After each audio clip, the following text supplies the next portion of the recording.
Space, the final frontier. These are the voyages. Oh, the hell with it. Let's just start the show.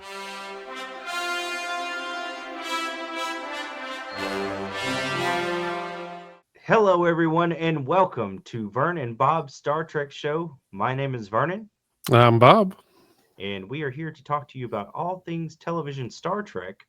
And this week's random episode that was generated is a lovely episode of Star Trek Deep Space Nine. It's going to be from season 3, episode 22. Bob, this episode is called The Explorers. Yes, and it's about time we're finally doing a Deep Space Nine episode. So that's always a plus. But this is actually it's a very, very good episode. Just like you said, it's just a wholesome father-son, going on an adventure. I mean, it's not much more to it. It's very straightforward. Not a lot happens in it, but we get some good character development through it, and I'm looking forward to talking about it because there's a lot of good in this one. And there's some bad in it, but Well, mostly good. Mostly good. Vast majority good. There is a couple nitpick things, but But we'll get all into it right now as we start out our episode inside Quarks, where we meet Lita for the first time. it's a nice way to start the episode. Yes, this series version of Seven of Nine, Deanna Troy, Uhura. How Mm-hmm. can you get the sex appeal of Eye candy, tight outfit type deal. Yeah. and she is ready to get an exam from Dr. Bashir. Very, very short appearance though, the first Yes. one. So Get introduced to her as she introduces herself to Dr. Bashir, Deep Space Nine's resident HR nightmare. So he is this series Commander William Riker, or also known as Tom Paris. She's saying she needs to get to the infirmary to see the doctor with a fake cough. The doctor provides an impromptu exam, to which he turns to the bartender and asks for a couple of drinks as he feels a cough coming on too. ordered a couple of hot toddies. Hot toddies. Yeah. And I have in quotations cough meaning an erection. It's a typical Julian Bashir moment, right? It truly is. I mean, some people progressed over the series. He did not when it came to his sexual prowess. No, he is like Riker, Tom Paris, but he's more like a Geordie LaForge when it actually comes to the ladies. He Yes. strikes out more than he gets on base. Yes. We'll discuss warp theories later. Right. Jadzia Dax comes along, interrupts the little conversation that the doctor's having, and the doctor adds her a pad telling her to go away with some fake report. They actually put "go away" on the little pad. It's like a little memo note. Just go away. It's just like, oh, I'll go get on this right away. And then she informs the doctor that the Lexington is going to be docking at Deep Space Nine, in which the doctor quickly drops his hot new fling and runs to Dax to find out when the Lexington is arriving. Did they already talk about how it was the girl he went to medical school with? We Was on the come to Lexington? find that out in the same sentence pretty much. Oh, okay. Yeah. Elizabeth Lenz, I believe, is the doctor's name. Yeah. She's also the person who beat the doctor for valedictorian. And that's interesting that the doctor was not valedictorian because he is in fact an enhanced person. It's interesting because that means that this woman who's not, well, that we know of, has been altered, but she's smarter than a biologically altered human. And that was designed to be smarter than everyone in the room. She then 100% deserves to be valedictorian. We then head over to the Sisko quarters, where Jake is startled by his father arriving back from Bajor as he tries to hide his issue of Playboy on his pad. He was writing a novel and treated it like it was a dirty magazine. So we get introduced to Commander Sisko's new goatee. Not very well. Not the cleanest. Not Not one the that best. Would become No. Sisko. No, very early, and it's just so it's as the episode goes on, it's not consistent with its look. I'll say that for right now. Which, I mean, nothing with Sisko. As much as I love the Sisko character, nothing is consistent with the I portrayal of the Sisko. Yes, I agree, and I 100% love Sisko. I think he's probably one of the better commanders through any Star Trek. We also find out that the commander has been in a library on Bajor, studying some old books, and found a book on ancient ships. Hmm.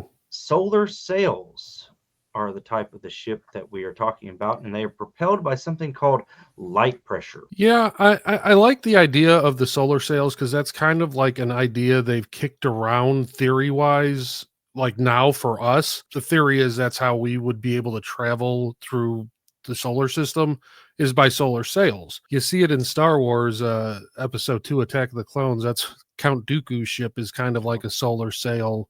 Yep. And there goes the comments. Yeah. Star Wars. Had to Anyways, take it there. Jake questions if that type of ship could really fly, and Sisko says he doesn't know, but that's why I'm going to build one. And then we go into the epic Deep Space Nine intro music.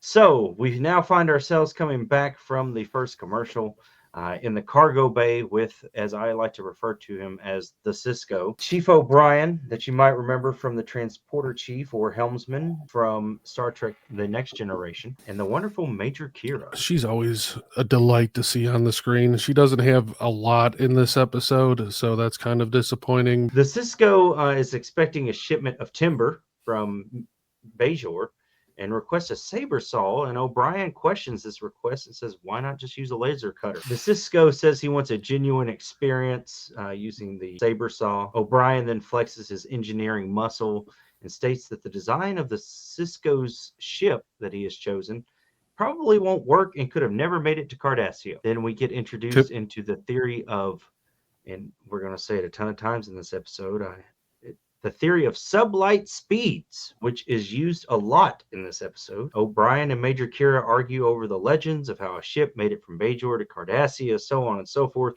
And Sisko walks around the cargo bay looking at blueprints and then breaks up the argument. Do you see this as like the argument that we're having on Earth now is if we landed on the moon? Yeah, I mean, you think about the time of the oh God, you're going to send me down this rabbit hole. Just a genuine to our Discord channel, and we'll get into that some other. Even though it's not as long ago as this is, All right, but it's an argument that's being had at least on the internet. We then flash forward to a montage of the Sisko building this ship by himself in a matter of 3 weeks. He built a fully space functional ship in 3 weeks using hand tools from another time. Just him. Just him. Didn't have a team. The only thing that was missing from this whole scene was some kind of a catchy 80s tune. Yeah. To go along with it. Around. No one's gonna ever. Yeah, we can only do so much that. Yeah, that was video terrible. gets struck. But anyway. So yeah, in a matter of 3 weeks, as this corresponds with the arrival of the Lexington, that's how we determined our timeline here. Yeah, exactly. That's how we got the 3 weeks out of that one. Just using what the episode gave us. I mean, we set it up. Okay, so when we see the Lexington docked at DS9, we see my favorite starship class, which is the Nebula class starship. Very cool design. I've liked it ever since I saw it in the TNG episode, The Wounded, which was the one where O'Brien's got to try to help stop his former captain from going around destroying Cardassian ships. But it's a very cool design. I always liked it. I thought it, and then you see it again in Star Trek Generations at the very end when they're picking up the crew of the Enterprise. Yeah, I love the nacelles being underneath the saucer section. Yeah. And it seems like a more viable solution to combat too, because even though it's a medical ship, why not protect your warp nacelles with the ship itself? It just, it seems very much like a really lot more compact Galaxy class. We then move to the Sisko quarters, where the Sisko is discussing with Jake about the trip, how the routes that he's going to take, and it should be easy to take about a 4 to 5 day trip and it all be done. He asks Jake to go with him, and Jake tells his father that seeing his girlfriend Leanne is more important to him. Typical teenage response. Amen. And Jake tells him it's just not good timing, and the Sisko seems put out. He was not at all interested in that conversation that they were having before the whole, well, my girlfriend's coming. But he was just like, that doesn't seem like that long of a period. For a writing standpoint, would it really have been a big deal for the Sisko to wait a couple more days to go on this trip? Maybe a little bit more building, take your time, make sure everything's screwed on right. Running tests, I Tests. feel like once you finish it, there's a lot of tests to be done if this thing can even go into space. So how did it get off of Bajor originally if it has no engine? Yeah, because this thing's just popping out from DS9, which is already in space. Right. So there should have been some kind of rocket. Something had to launch it up into space. Interesting. I didn't even think about that until you said that right now. Yeah. We then cut back to the ship where the Sisko is working on welding some pieces together, where Dax brings Sisko some lunch, compliments his level of detail here, and he wanted to make an exact replica, except he needed to install gravity netting of space makes him queasy. This is, this conversation, and they discuss, the last time he got enthusiastic about something is when he was building Jake's nursery. So we have a little small talk there. And then we cut back to the Sisko quarters where Jake receives a message from Wellington, New Zealand. And we get a smile and then an awkward look out the window. Is it just me, or does it seem like New Zealand is the only place on Earth that anything happens? Yes. That's where Janeway picks up Tom Paris from the prison colony. It's New Zealand. Yeah, so apparently the schools right next door, the penal colony, they got world-class schools and world-class penal colonies. There you go. All in New Zealand. Come on down to New Zealand. So coming back from commercial, we cut to Jake visiting the ship where we find the Sisko working, and he seems pretty impressed by the creation. Says the ship is small for two people, but I guess I'll get used to it, as he agrees to go on the trip. So I'm guessing he decided to go on the trip just because he had to bring up the whole school situation and going to New Zealand. Because I feel like he just totally forgot about his girlfriend that was coming back from Bajor. Yeah. We never revisit that again. We then cut to Quarks again, where the doctor is studying a pad about respiratory diseases, and Dax joins him. We discover that this is all in prep for the doctor that's coming on board to come face to face with his academy rival. We discover that Julian's having a little bit of problem with Dr. Lynn's coming on board because he realizes, with her being valedictorian, that she could have chosen Deep Space Nine as her assignment, and he could have been stuck on the Lexington. And when he really wanted Deep Space Nine as his assignment. So we find out he feels inadequate about this whole situation. We then cut to the Sisko talking to Ducat. Always love to see Ducat in an episode. Always a delight to have him pop up. Although I will say that his makeup looked a little off in this episode. Like mold did not look right. And I think if I had to guess, and I'm not saying this is the reason or not, is because you don't see him in person. It was either shot later or before, and it was just a quick shoot that they probably didn't go. And it was going to be so small on the screen anyways. I don't think they went all out with the 4 to 5 hours of makeup he would have to do to get into that prosthetic. I think they really cut back. They're like, oh, he's going to be on a tiny little screen that pre-HD. So, I mean, nobody's going to pick up on that. Nobody had a bigger TV than a 32-inch that watched Star Trek. So continuing on, we find that Ducat, in my opinion, seems genuinely concerned for Sisko not to make this journey. Sisko accuses him of possibly setting up a ambush or attack, that something would happen to him. But it doesn't seem like Ducat's really saying that. He just seems concerned. And then Ducat wishes Sisko luck on his journey. Does he have concern for Sisko, or does he have concern that he's going to prove this case and they've already known that a Bajoran ship has made it to Cardassia? That is a possibility because, at the end of the episode, just as they make the journey, all of a sudden there's a wreckage. Exactly. And, exactly. We found this, which had been there for hundreds of years. I think that is more Ducat's concern than Commander Sisko's safety. The solar ship takes flight from Deep Space Nine. Jake and the Sisko are on their way. We deploy the sails, and all is going well. Some nice visual effects on a small screen for this ship, but on a big screen, oh, it looks terrible. This ship was done by Industrial Lights and Magic. Really? Yes. So this Half-assed. was, well, I mean, for the day, I mean, when it probably first came out, and if I was to On run a this small on my, screen, it did look good. if I run it on my little 18-inch tube TV that I have sitting right next to me, I'm sure it looks amazing. But when I play it on my 52-inch flat screen 4K TV, it does not look amazing. You're right. We get a look at Jake learning the ropes as we go from being learning the ropes as we go versus being fully trained and prepared on the mechanics of the ship before leaving Deep Space Nine. You get a lot of sailing references in We're this gonna make a episode. sailor out of you yet, and that line Yeah. is used twice in this one. Oh yeah, yeah. And then, they're constantly running back and forth and like it's an old-time sailboat. We then have a nice moment of father and son and the feeling of why the Sisko wanted to build the ship. We cut to commercial, and as we return, we're back on the ship.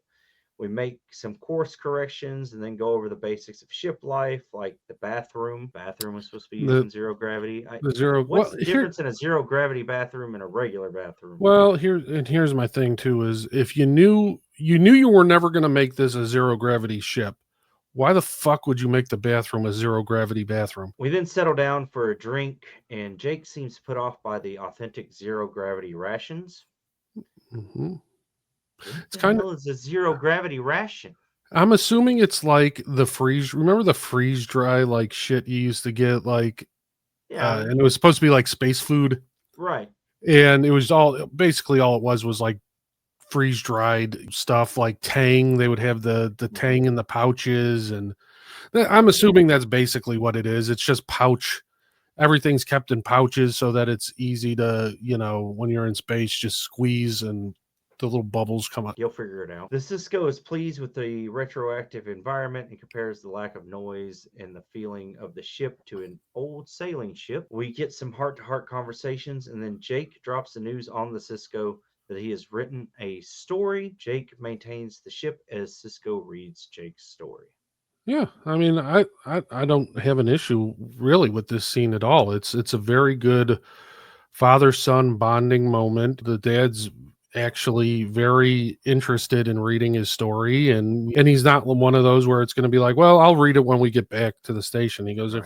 if you watch the rigging, I'll read it right now. So we come back from commercial. We're back on board Deep Space Nine, and here comes your part to talk about. Oh, yes. The doctor is tidying up sick bay when we get our only interaction with Odo the shapeshifter, where he informs Bashir that the Lexington has docked. He has 4 lines, I want to say, in this entire scene. I liked it better the other way. And this is why I'm saying that he was probably contractually obligated to be in a certain amount of episodes, and they needed something for him here, because this seems like something that if it wasn't, they could have just given it to Dax, and she could have been in and been like, hey, the Lexington just docked, she's in Quarks.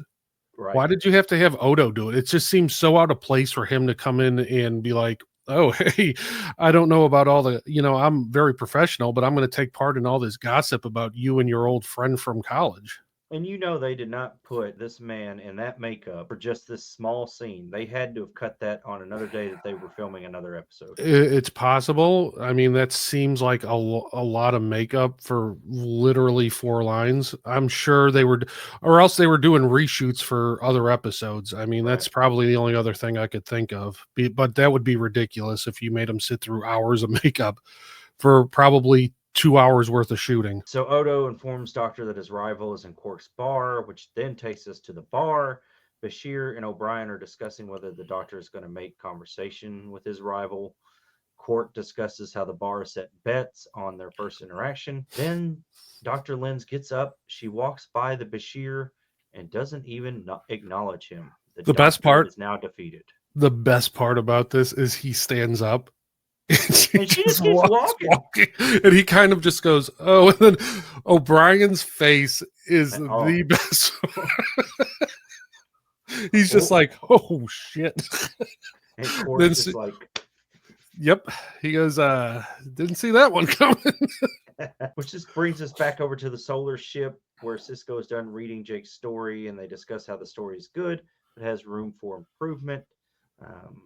We then share a laugh and discuss how Jake has a future in writing. We find that the communication that he got from New Zealand was actually from the Pennington School, and Jake has been offered a writing fellowship with the school. Joe was impressed that he applied, and we find out that Miss O'Brien actually applied for him. Yeah, she had a friend that worked at the school, I think, and she submitted one of his stories to that person. I will say that Commander Sisko had a great line here. And when he kind of says, "You're writing about things you have no experience, Right. and you can't write about things that you don't know about, that you've never experienced." And they start Like talking about the Dominion and stuff like that. Not the Dominion, but the Marquis. That's a very good point that he makes there. So, just as we're starting to talk about the application, all hell breaks loose as the ship gets tossed about, and we find that something has caused one of the sprits to give way and fail. They have to cut it loose. We evaluate the ship, and the Sisko is ready to give up until Jake challenges him to keep going.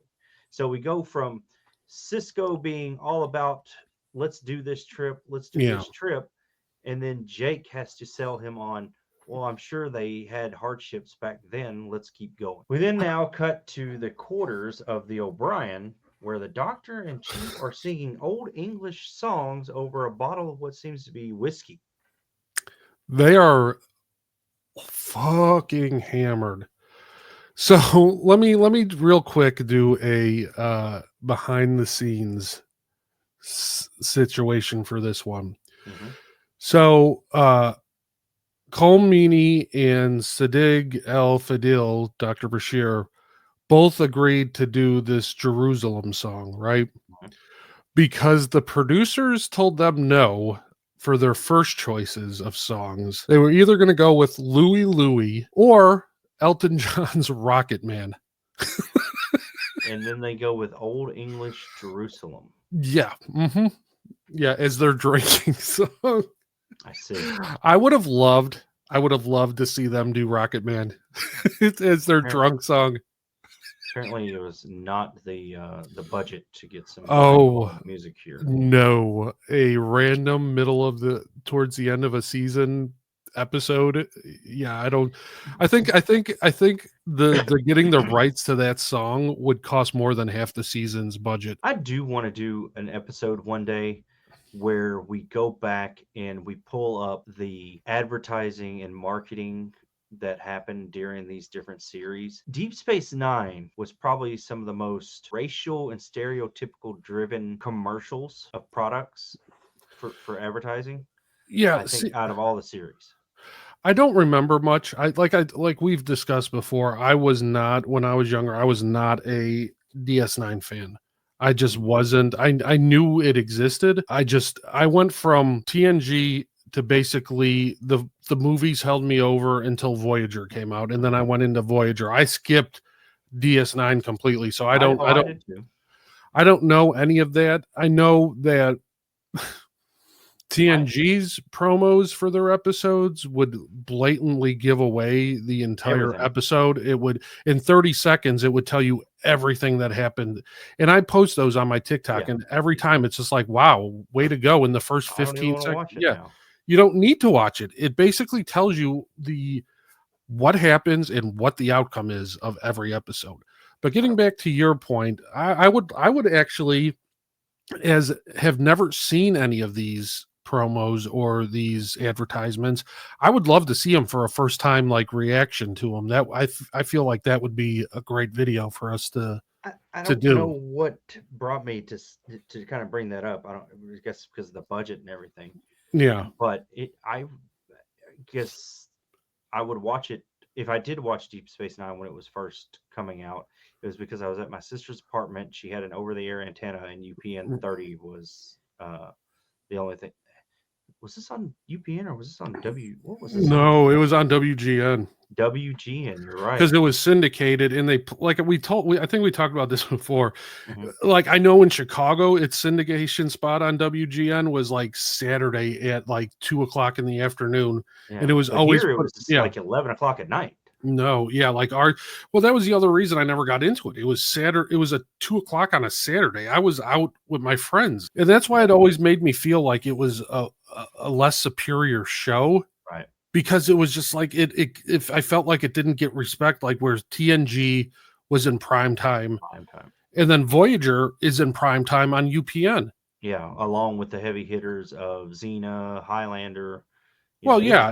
right in Well, the you action. put it with a bunch of shows that like Xena Warrior Princess, Hercules, The Legend Continues, Farscape, which I actually enjoy Farscape. I thought it was a great show. But it didn't give it any credibility to be around with those shows, So as we've gone down a rabbit hole, which we do all the we time. we then figure out that O'Brien thinks that the Doctor's rival is actually in love with him, and that's why she ignored him. Just bro talk happening here. Oh, drunk bro talk is the best bro talk there is. And this is after the chief suggests that they go back to Synthale. Synthale. And the Doctor says this is not a Synthale type of night. Right. We get some real talk about how either people love Bashir or hate him, which I feel like that was also a play on people at home. And I was going to ask, and I thought about this afternoon when I was rewatching. I said, do you think this is a play at like a culmination of reviews? Some reviewers love him, or fans. Some fans love him. Some fans hate him. There is no middle ground for Dr. Bashir. It's and even O'Brien says, well, I don't hate you like I used to. Oh, shit. The first two seasons, O'Brien hated him. Like he did not. And he flat out tells him, he goes, when I first met you, I hated your guts. I did not like you. And now when he goes, well, no, not so much.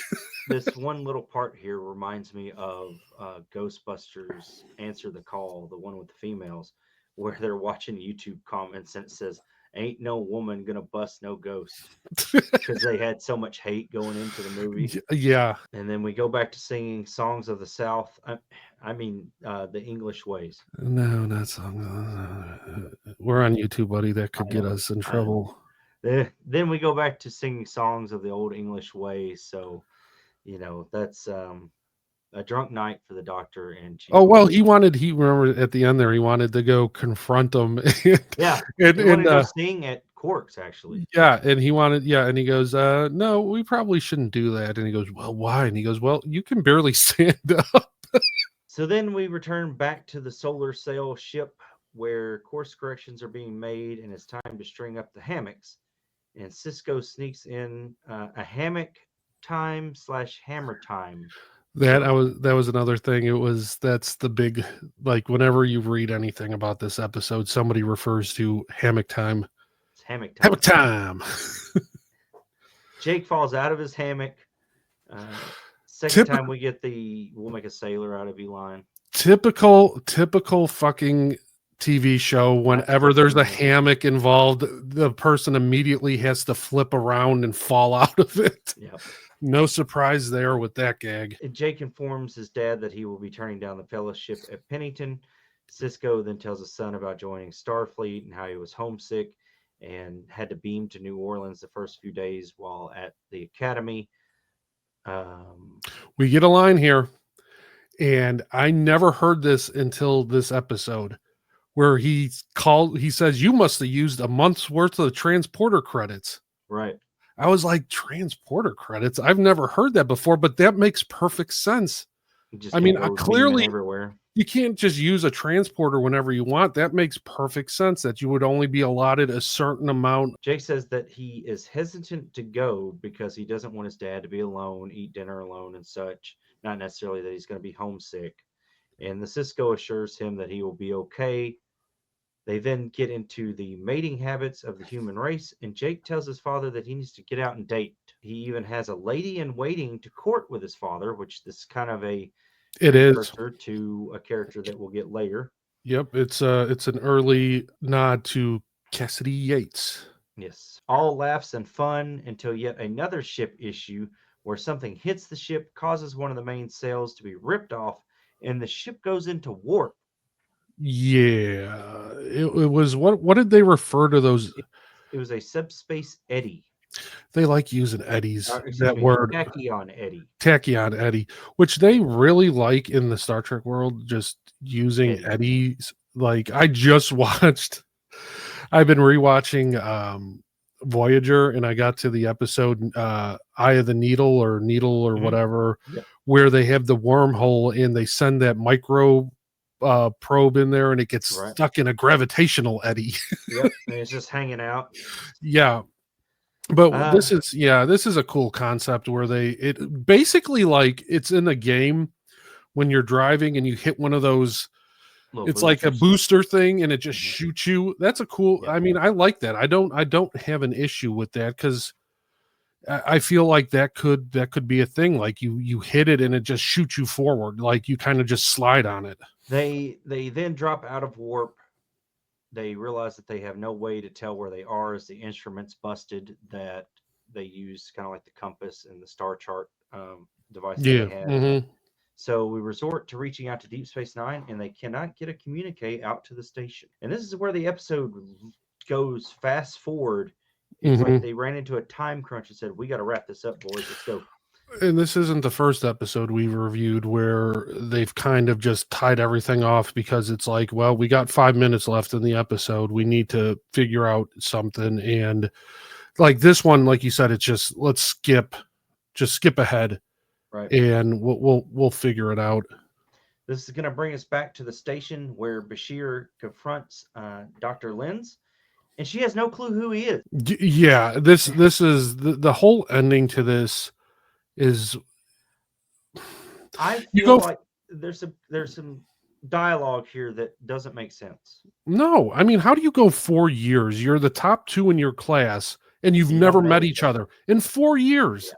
You've had to have gotten invited to parties, gone out for drinks, study sessions, There's lectures. You've had there to is be in the same classes. there is no way when you're 1 and 2 in class, I don't care how big this college is, you're Mhm. gonna know who the other one is.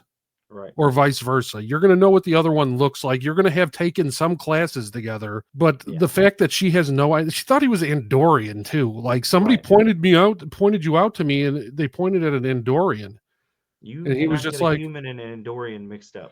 and he goes, well, I was at that party and my That was friend's my an friend. Andorian. And I was like, oh my God. They talk about how neither one of them saw each other at the graduation because she was getting ready for her speech. But I'm pretty sure that everybody sits out in the crowd. And I'm pretty sure most graduation ceremonies have a rehearsal.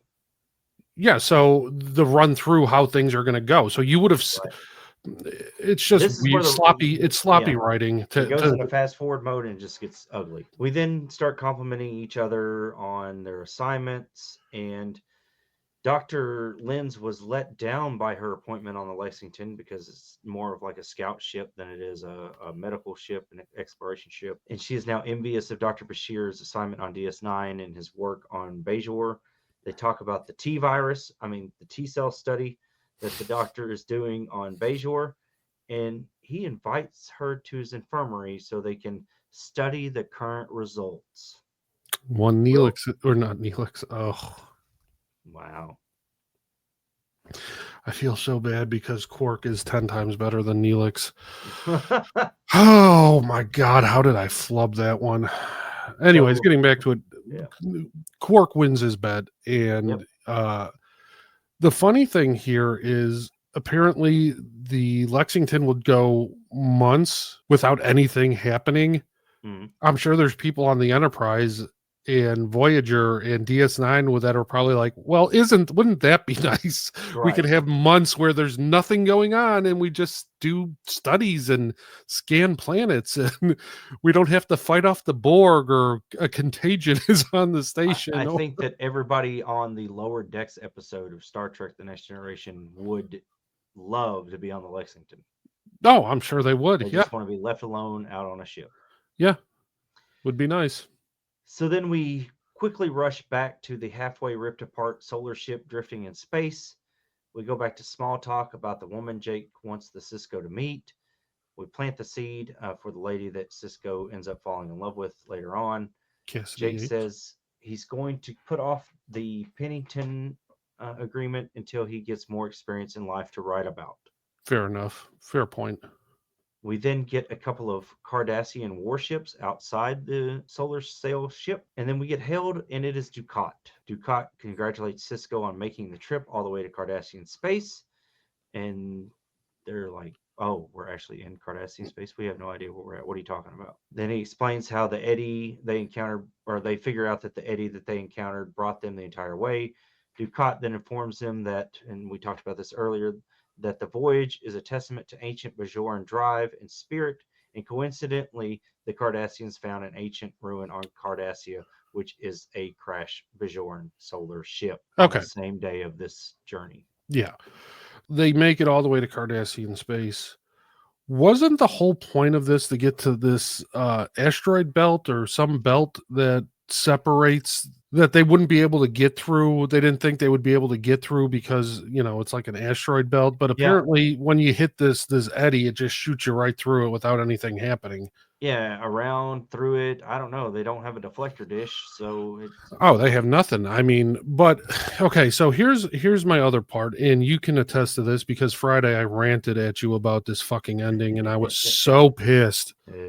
We were in the middle of a bar, and I fucking was like yelling because it was loud, and I was like, that ending is fucking garbage. It doesn't make any sense.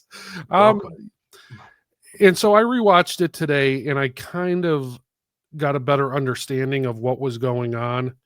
And it was, you could tell by Ducat's facial expressions that he was just like, well, I got this letter, and this was I would assume is a very hastily put together letter, because they're like, okay, we need to nip this in the bud before anything else comes out. And so he reads that and he goes, oh yeah, and we just happened to found on the exact same day we found this crashed ship, and it just so happens to be Bajoran. And he was just like, oh wow, what a coincidence that is.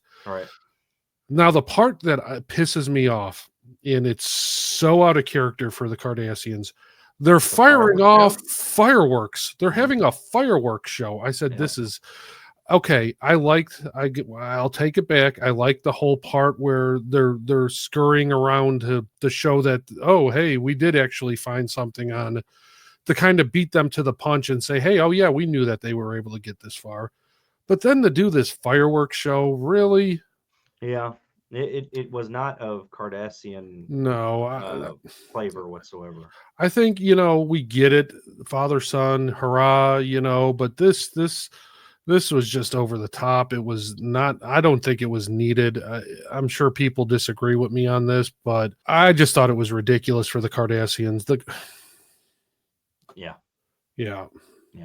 And then we end with the word welcome, and then so on. It's over. Yeah. So. Okay. So that is the episode. Okay. So ratings 1 through 5. I'm going to do a 4. I'm going to do a solid 4. 4. Yeah. So I'll give it a 4. Yeah. I'll agree with you because it was steady enough until the end. The end kept it from getting a higher rating. Well, the fireworks show killed it for me, but I wouldn't say it killed an entire point off. The ridiculous ending to the B subplot with Bashir and his friend was not a good ending to that story. That storyline I loved because it was I loved it more for the friendship of Bashir and O'Brien than I did for that whole thing with the doctor from the Lexington. It's still a 4. Probably the best episode that we've actually reviewed so far. Oh, by far. Far. That up there with Sins of the Father. I mean, those two are easily the best ones we've done so far. Right. It is now that time, and we, as you remember, I'm going to start clicking on the randomizer, and you are going to give me the stop point, and we will see what we land on. Hopefully it's another good one, but there's a lot of bad that we could hit. There is a lot of bad. All right. Are we ready? I will tell you when, and I am clicking. Click, click, click, click, click, click, click, click. Let's stop. Oh, okay. So season 4, episode 12 of Voyager, Mortal Coil. Let's see what this one is. This fuck. It's a Neelix episode. Yes. Well, the streak does not continue of good episodes. I could be wrong. I haven't seen this one in a while, but if it's a Neelix centered episode, it is going to have issues. IMDb gives it a 6.8 out of 10. It's not terrible, but it's not great. Oh boy. Yeah. Oh boy. Yep. All right. Well, we have our episode. Bob, where can we find us on the internet? Oh, so we have quite a few places that we are now on. As always, we have our TikToks for now. As long as it still exists. And you can find me at Trucky83 on TikTok, and you can find Vernon at WVGLAG. There we go. You can also find us on Instagram at I believe it's Vern and Bob's Star Trek Show. You can find us on it's a newer app called Bluesky, kind of like a Twitter, I would say. Once again, the same. All the links for all of our socials will be down in the descriptions. We also have our Discord. We want all the peoples to come join. And it would be great. Yeah. Talk yeah. To us. That's where you can actually bypass the randomizer. Get on there, even in the comments to this video. You can get in there, tell us what your favorite episode of Star Trek is, and we will watch it for you and review it for you. Absolutely. And you can also leave a comment down below, and we'll do the same thing. It always trumps the randomizer when we get a suggestion from one of the followers, one of the fans. Remind the people of the 100 follower goal. Yes, we also have, which we are now at 50 subscribers on YouTube. We've picked up about 4 or 5 more this week. We're steady progress. That's all we can do. And we appreciate each of you for taking absolutely 100%. It's reason why we're going to do what we're going to do is because of you guys. But once we hit that 100 subscriber mark, we are going to do a watch along with all of you, and it's going to be which episode, Vern? Tuvix. So we can all self-mutilate at the same time. I don't want to die. But you're going to, and that's all that there is is what to basically Janeway said. Janeway basically goes, yeah, okay, that's great, but yeah, we're gonna do this. But yeah, once we get to 100, we will do this, and we'll all take part in it. So it's just not the two of us; it's going to be all of you as well. So definitely, if you would hit the subscribe button, get us to 100, so we can have this amazing moment together. And every like and subscribe and comment builds more engagement into the YouTube algorithm, to which we could find more people just like you that may enjoy our program. Absolutely, 100%. Bob, enjoyed the show, had fun. Everybody, we will see you next time, and everybody, have a great day.